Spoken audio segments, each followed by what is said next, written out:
Advantages and limitations of syndromic case management is the topic of discussion in this video. Hello everyone, myself Dr Maddineni Srinivas, dermatologist from Bharat, discussing derma related topics in video format, and this is a theory question asked in the DNB examination in the December 2025 as simply as a long answer question, especially as advantages and limitations of the syndromic case management. So you need to know all the relevant important points which you have to write in the examination. So let us begin the discussion without any further delay. So SCM is a syndromic case management, in which there are going to be some combinations of the medications which are given according to the World Health Organization, and it is implemented in India by National AIDS Control Organization, the NACO. What is the basic main principle behind this syndromic approach is identifying the consistent and easily recognizable groups of certain symptoms along with some physical signs. Both of them put together we call it as syndromes, and it helps in providing the immediate treatment, and also which is going to be standardized throughout India. It is going to be the same treatment on the very first visit. So this is the essence of the syndromic case management which you should definitely know about. And etiological coverage. So what are all the conditions or the pathogens which are going to be covered are, rather than targeting a single confirmed pathogen, right? In each and every kit, we are not just targeting a single pathogen, but we are having a combination of medications which are going to target a group of certain pathogens which can produce the particular group of signs and symptoms, right? All the major common pathogens are going to be targeted by each and every kit, which are 8 in number. So each one is going to target one group of signs and symptoms. And relevance are related to public health. So remember, it serves as a cornerstone for the sexually transmitted infection control at the PHC and also secondary healthcare level. Most importantly, you can remember primary healthcare level. And remember, India is a resource limited country, so laboratory infrastructure is very difficult to be available, or it may be very delayed if at all it is available. So in such cases, definitely this is going to be very useful. So that was intro about this topic, but precisely now we are going to see what are these kits, okay, what is the core principle of the syndromic management, and we are going to see the advantages and limitations. So in the examination, you can write few points related to the NACO kit syndromic management, then you can jump into the actual topic, so that you are going to give the person who is correcting your paper a very good impression, right? So coming to the triage, just like in the emergency department, there is going to be a triage. I hope you remember these colors: red, yellow, green and black. So similarly in the kits, NACO kits, we have 8 colors. So additional 4 colors are there in dermatology. So it is no way less when compared to the emergency medicine. So jokes apart, so let us see the employment of the flow charts based upon the patient's subjective complaints, whether the patient is having a discharge or ulcer or pain. Depending upon main symptom, we are going to objectively identify what is there, we are going to examine, and according to the visual findings we are going to give the treatment, whatever kit we think is appropriate for that particular patient. And what is another important point, core principle is the point of care action, that is the patient can be treated immediately without the requirement of any other laboratory investigations.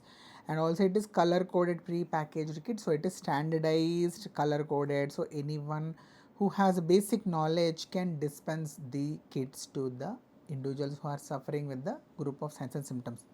And also there are 4 C's which you should know, which we will see at the end. Now these are the NACO color coded syndromic treatment kits. So if we discuss this, it will become very lengthy. In the examination we will not write there, so I will just mention what are these kits and I will just tell you what is the usage. So kit number 1 is grey colored kit. It is used in the urethral discharge, even the cervical discharge and the vaginal discharge, which is because of the cervicitis. Remember this point, very important. Vaginal discharge can also occur due to the inflammation of the cervix, and in such cases treatment will be with kit number 1. Right? It consists of cefixime azithromycin to target the Neisseria gonorrhea and Chlamydia trachomatis. Kit number 2 is green in color. It is going to be used in the vaginal discharge, vaginitis. Okay. The medication is going to be secnidazole and fluconazole, trichomonas vaginalis and Candida albicans, and also Bacter vaginosis pathogen. So all of these are going to be covered in kit number 2. Kit number 3 is genital ulcer disease, which is non-herpetic. It is white in color.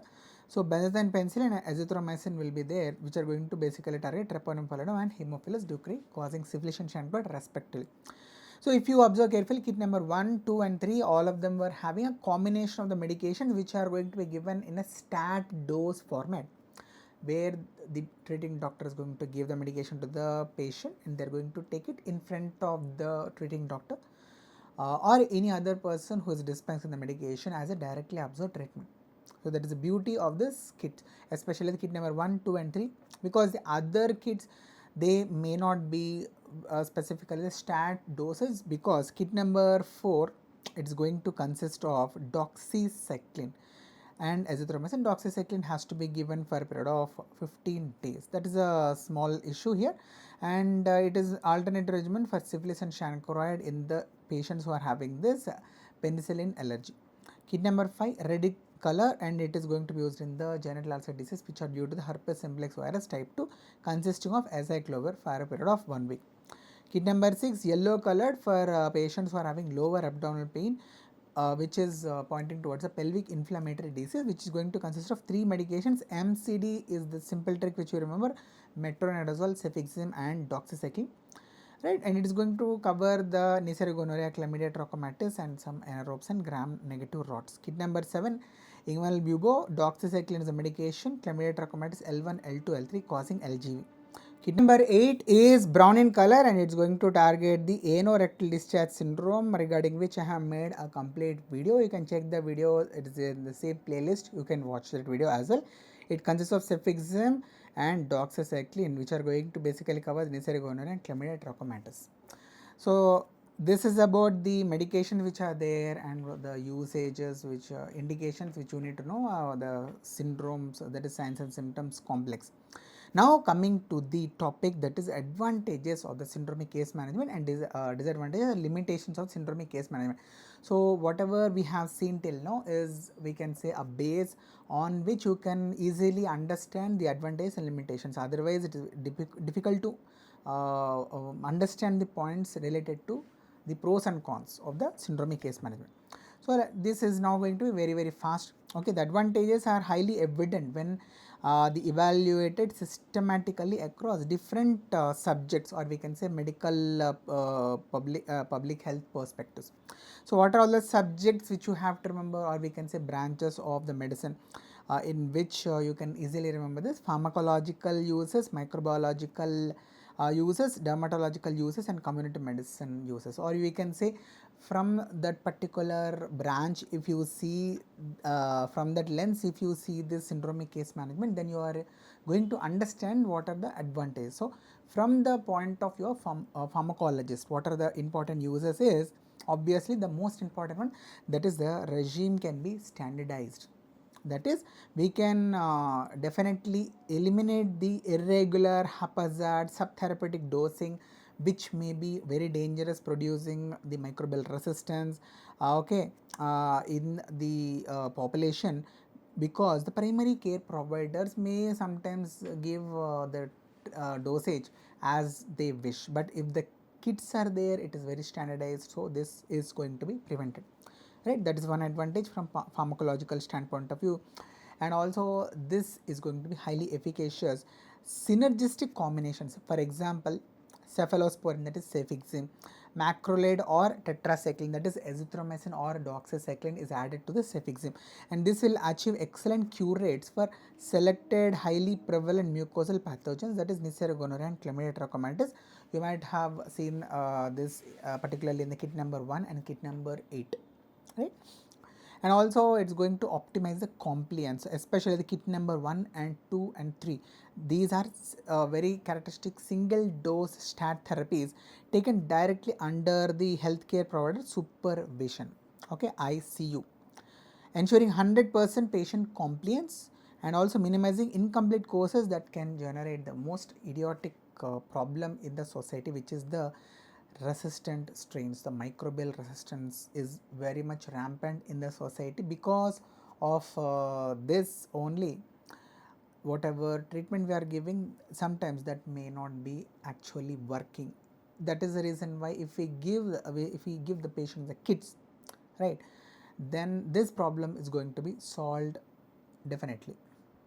But yes, definitely there may be some strains which are going to become super bugs, which are developing the resistance because of some genetic mutations. But overall, in the public, if you can see what is happening in the society nowadays, because of anybody can become a doctor, even the quacks, they are giving the medications to the patients.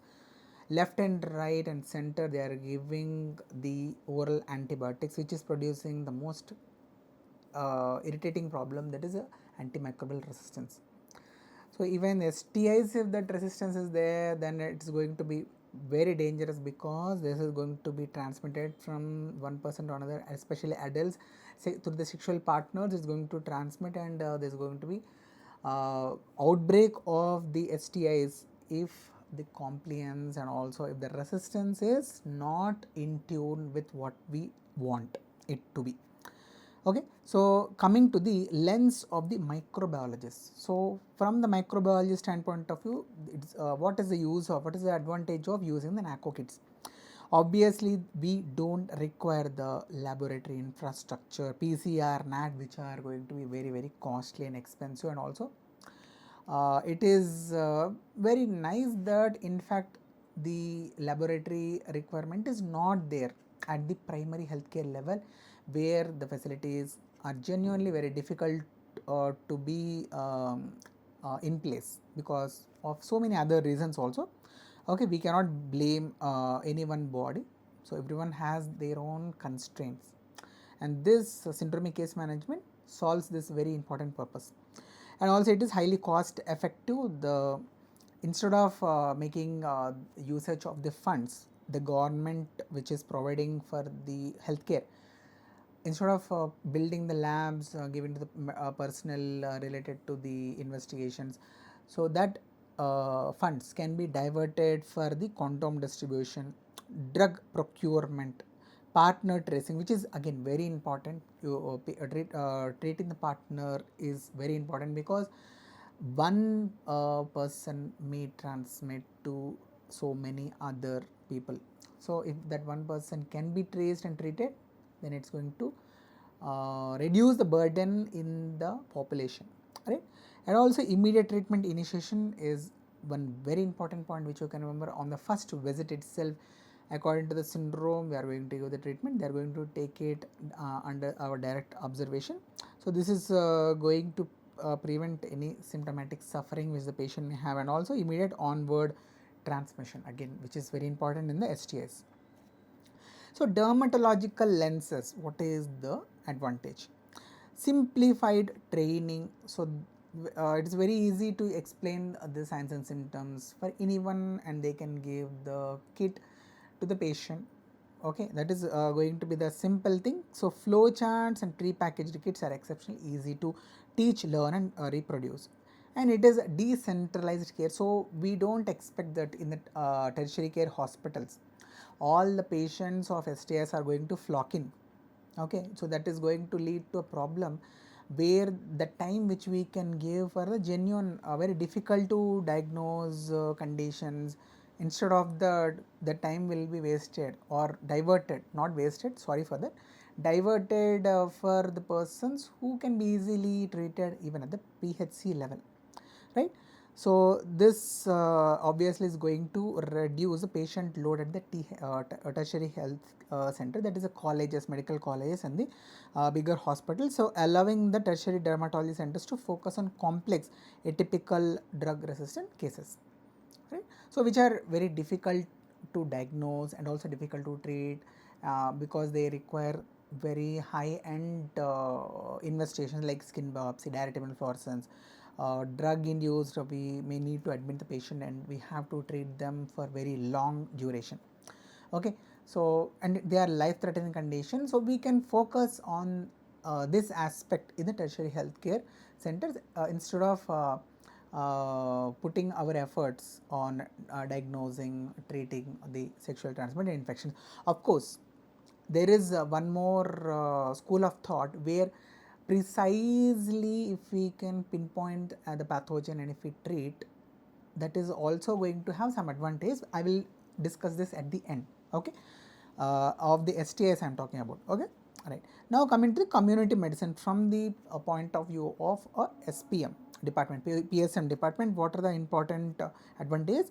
Rapid transmissibility reduction, that is treating the patient at the very first visit. It is abruptly going to halt the transmission chain, a snowball effect we can see from one person to another. The one person, the two persons are there, now these two persons may transmit it to 4 more people. So like that, this transmission chain can be reduced. I hope you remember the movie in which one person says thanks. So instead of that, they ask other persons to help 3 more people instead of telling the thanks. So likewise, this also is going to get transmitted in the public very fast, okay.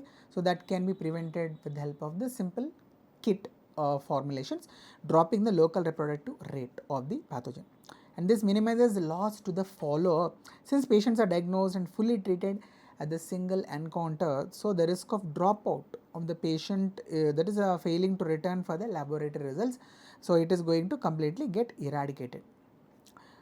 And the public health integration, so this is very important. So we have so many health system schemes which are available, so which are going to be given, that is the programs are there, and maternal child health clinics are there, family planning centers are there. So it is very easy to integrate the NACO kits with these programs so that we can give appropriate treatment as much as which is required for the patients, so that the program is also going to be a great success, which definitely it is a very good for the country. And also along with that, the patient's health is going to be taken care of. If the people are healthy in a nation, then it is going to lead to a prosperous country, right. So that is about the advantages of the syndromic case management. But there are some limitations for whatever we have discussed till now. So what are all the problems or limitations? While highly successful as a public health tool, the syndromic case management has several inherent clinical and epidemiological limitations are also there. So for every coin there is going to be head and there is going to be a tail, there are two sides. So likewise, it is not only going to have everything good, it is going to have certain things which are very bad, which should not be ideally having there. So particularly when applied in the specialist or the tertiary care hospital. So remember this, the core principle, the principle of this syndromic case management is to treat the patients at the primary healthcare or secondary healthcare level, but not at the tertiary healthcare level. So what are the problems which can happen if the patients of tertiary healthcare are treated with this NACO kit? So that is what is important for you to write down in the limitations or disadvantages of the syndromic case management. That way you can easily remember what are all the bad things which can happen if the kits are used in the tertiary healthcare centers. So basically over treatment and polypharmacy. Yes, you heard it right. Patients are going to receive multiple broad spectrum antibiotics to cover all the possible causative agents, because we are trying to target all the pathogens which can create or which can present with those signs and symptoms. So for example, if a patient is having pure gonorrhea, but still according to the kits we have to give the treatment which is going to target both gonorrhea as well as chlamydia. So we are unnecessarily giving the medication which is going to target the chlamydia, which is not there in the patient. So unnecessary exposure is going to lead to possibility of, if the patient is having any drug allergy, that may lead to drug toxicity. Unnecessary, isn't it? But this syndromic management is going to give the medication as a combination, two medications or 3 medications are there. And also it may lead to gastrointestinal dysbiosis, because the antibiotic, if it is taking, it is going to kill all the microorganisms good as well as bad. And adverse drug reactions, so it may create any possible even SJS and TN. Severe reactions also can occur, unfortunately, if the patient develops them. So that is because of this over treatment and polypharmacy, right, which is due to the NACO kits, right. Next is a selection of the drug resistance, and this is one more major SPM preventive social medicine concern, community medicine concern. So mass presumptive treatment which is being given with standard combinations, cefixime, azithromycin, it exerts severe selective evolutionary pressure on the local pathogens. That is, the pathogens are getting training. So I am just telling like sarcastically, but this is what is actually happening in the community, that the pathogens are getting exposed to the molecules, because of which there is going to be high possibility of developing the antimicrobial resistance. Especially if you remember, the Neisseria gonorrhea is the organism which is having so much of drug resistance of late. That is the reason why the cefixime, which was 400 mg previously, now the dosage is increased to 800 milligrams. And also resistant Mycoplasma genitalium, superbugs are also observed in the community. So inability to detect the asymptomatic infection, this is one more important concern. See, the patients or whoever is having this STA, it's not mandatory that all of them are going to have the signs and symptoms. So 70 to 80% of the female chlamydial and trichomonal infections, they can be just a simple carrier without any kind of clinical features. So they are going to be left out, they are not going to be treated, then it's going to cause a spread of the individuals. But let us say if the contact came and we traced this person who is an asymptomatic carrier, and if we do the investigations and if we can find out through the laboratory investigation that they are having these infectious agents, then we can treat them. But according to syndromic management, if they are asymptomatic, we most likely are not going to treat them. That is a problem which is going to continue the drive of the transmission in the community. That is one more big problem, right. So low specificity for female vaginal discharge. So again, this is one more problem. So it is frequently caused by non-sexually transmitted dysbiosis, that is bacterial vaginosis, or it could be candidiasis, or even normal physiological changes. But according to the NACO kit syndromic management, if there is vaginal discharge, which could be because of candida, bacterial vaginosis, or even simple physiological changes, that is going to be treated with kit number 2, which is green colored secnidazole, fluconazole should be given. This is going to lead to some other problems. Not every time it's antimicrobial resistance or related to the doctors. Sometimes it may be in the patients, there could be distress, psychological distress could be there, that they are having some infection, their partners are also going to need the treatment. So okay, and the partner blaming could occur, it could lead to so many medical legal issues, divorces, right, and also non-venereal complaints. These are all non-venereal complaints, but still they are considered as sexually transmitted infections, and it is going to lead to other set of issues which the patients may land up. Along with that, the doctors may also have to face the brunt of this. Because of those issues, there may be some court cases. Sometimes it happened that the patients actually did not had any STA, but they were branded as STA. That may lead to some other medical legal issues. So that is a topic of discussion for another video. So now coming back to this we can say disadvantage, diagnostic errors in the lower abdominal pain. This could be fatal.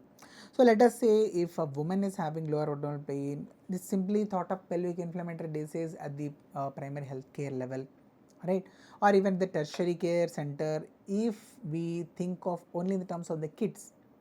And if we think, okay, it is a pelvic inflammatory disease, and if we give the kit number 6, yellow colored kit, then if that woman is having ectopic pregnancy, or if she is having appendicitis, or if she is having ruptured ovarian cyst or ovarian torsion, then it's going to be a fatal mistake on the part of the treating physician or whatever gynecologist or dermatologist, anyone who is handling with the programs having this NACO kits. So this is also very important, especially in the tertiary healthcare center. Please, whenever you are having a patient, always try to rule out these very fatal conditions and then only try to dispense the medications, right?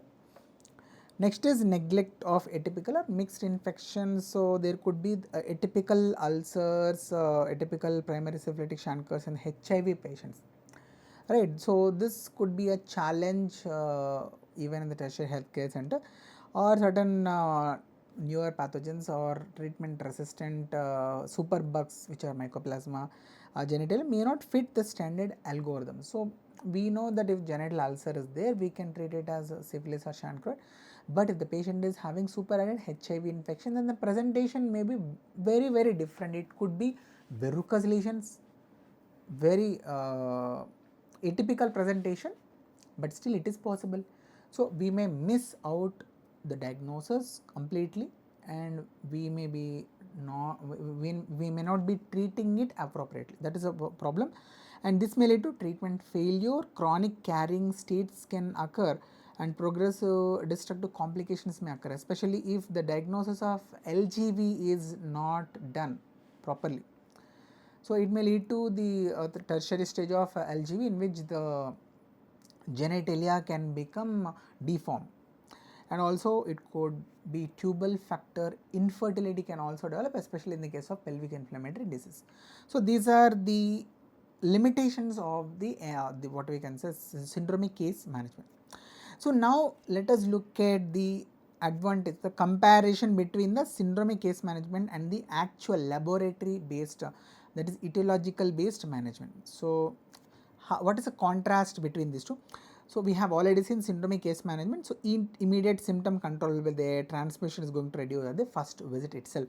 But in the etiological, usually which has to be followed in the tertiary healthcare center, it is going to precisely identify the pathogen and it's going to target the treatment accordingly. So if it is Neisseria, we are going to give at the tertiary healthcare center the ceftriaxone injection, but not the cefixime tablet, and also combination of azithromycin as given in the kit number 1.